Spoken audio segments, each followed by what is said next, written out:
Estimados amigos y amigas, tengan ustedes una excelente jornada, una instancia más de compartir con todos y todas cuestiones vinculadas con el derecho del trabajo, con normas jurídicas que amparan, protegen, promocionan el trabajo de calidad, el trabajo como el único productor de la riqueza del país y del mundo. El trabajo como fuerza motora, creadora de riqueza.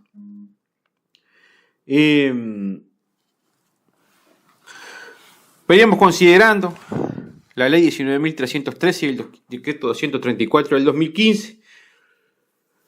Habíamos avanzado en este último hasta el artículo 4, el cual dice que en el marco de la gestión de acciones preventivas de riesgos laborales, al determinar las tareas asignadas en el horario nocturno, se deberá tener en cuenta la condición del trabajador, la naturaleza del trabajo, los efectos y factores ambientales y las formas de organización del trabajo.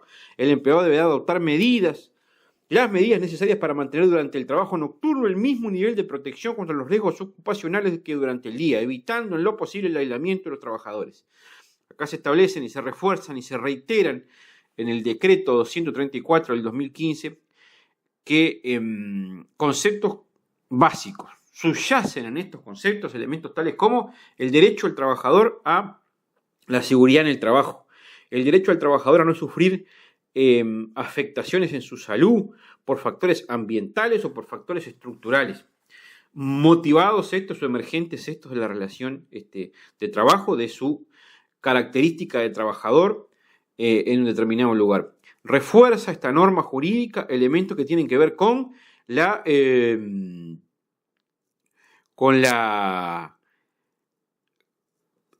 el deber que tiene el empleador de indemnidad y de protección de la integridad física del trabajador. El trabajador no tiene por qué disminuir su salud, su vida, su integridad física a partir de vender su fuerza de trabajo, de trabajar, de ser empleado de un lugar, de ser trabajador de un lugar para a partir de eso obtener un salario y a partir de eso obtener un sustento para él y su familia.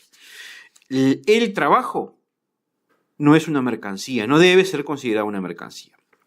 El artículo 5 establece, el artículo 5 del decreto 234 del 2015, servicio de primeros auxilios, y dice, sin prejuicio de lo establecido en la normativa específica en materia de salud y seguridad en el trabajo, el decreto 291, que en algún momento vamos a considerar en estos espacios, dice la norma, el empleador deberá poner a disposición de los trabajadores que efectúan trabajo nocturno medios adecuados para la atención de los primeros auxilios, incluidos disposiciones prácticas que permitan a dichos trabajadores, en caso de ser necesario, ser trasladados rápidamente a un lugar en que se les pueda dispensar un tratamiento adecuado. O sea que se hace énfasis por parte de la norma respecto a la necesidad de que los trabajadores y trabajadoras tengan los mismos servicios de auxilio, de acceso a la salud, de acceso a las emergencias médicas en caso de ser necesario, que cualquier trabajador, que cualquier situación de trabajo. Entonces es importante que ustedes sepan el énfasis del decreto 234 respecto a cómo tiene que trabajar el trabajador que hace trabajo nocturno. El artículo 6 dice alternativas para no aptos. Los trabajadores que realicen trabajo nocturno y que por razones de salud no puedan seguirlas desempeñando serán asignados cuando sea factible a un puesto similar en horario diurno. Es importante entonces también seguir trabajando y el énfasis normativo sobre la salud del trabajador. Artículo 7 del decreto 234 del 2015 es muy interesante porque refiere a la trabajadora grávida. Dice la trabajadora grávida que ha dado a luz. Dice la asignación de un trabajo diurno a la mujer grávida o que ha dado a luz, a que refiere el artículo 2 de la ley 19.313, no podrá significar la pérdida de la compensación del trabajo nocturno. La ley 19.313 refiere a la protección de la maternidad, refiere a algunos aspectos que quizá en algún momento también toquemos acá en estos espacios. Entonces, dice que en caso de que la trabajadora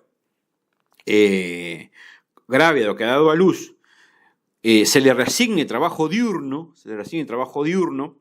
en sustitución del trabajo nocturno no podrá perder la compensación por el trabajo nocturno. Dice, el empleador deberá acceder a la solicitud de asignación de horario de trabajo diurno siempre que la trabajadora se encuentre comprendida en la situación prescrita en el artículo 4 de la Ley 19.313 y el artículo 1 de la presente reglamentación. Recuerden que la Ley 19.313 refiere justamente a medidas de protección de la maternidad. Entre otras medidas de protección de la maternidad está desaconsejar el trabajo nocturno de las personas. A tales efectos, dice, se dispondrá de un plazo de 20 días corridos para dar cumplimiento a los cambios peticionados. Esto evidentemente quedó sin efecto porque la norma es del 2015.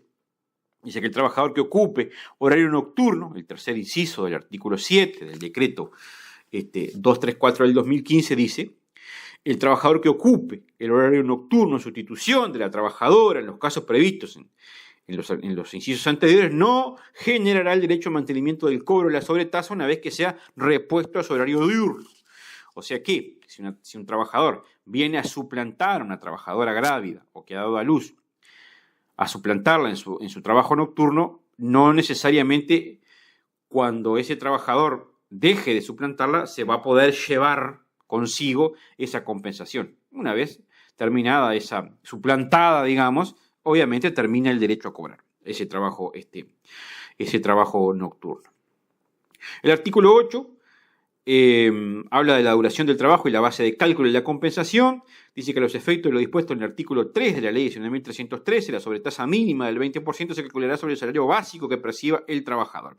Para el caso de remuneración por comisiones o destajo, el salario básico deberá determinarse por el promedio percibido en cada jornada.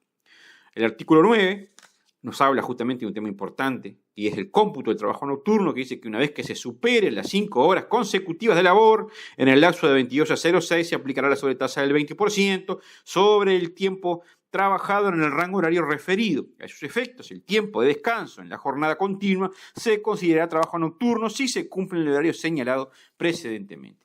Fundamental entonces, para cerrar estos comentarios sobre el trabajo nocturno, Ley 19.313, decreto 234 del 2015, para que se configure el trabajo nocturno se deberán trabajar más de 5 horas en el horario comprendido entre las 22 horas y las 6 de la mañana. Bien, ese es un aspecto. Un segundo aspecto, la sobretasa del trabajo nocturno es del 20% sobre el salario del trabajador. Bien, esa sobretasa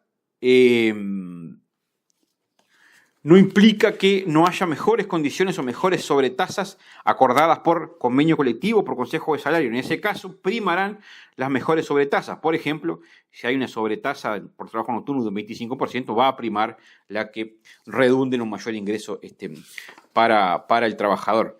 Hay que tener presente que la norma encara la cuestión, y esto lo digo ya para finalizar, encara la cuestión del trabajo nocturno como un tema de salud. Así que, por favor, tengamos en cuenta eso. Ganar el 20% más para la norma no es el centro de la cuestión. El centro de la cuestión acá es cuidar la salud del trabajador y la trabajadora que hace trabajo nocturno, con un apunte final sobre la protección especial de la trabajadora grávida que ha dado a luz, sobre la no conveniencia del trabajo nocturno. Muchas gracias. Será hasta una próxima oportunidad, hablando de derecho del trabajo, de normas laborales y de la protección de el único bien que produce riqueza, que es el trabajo humano.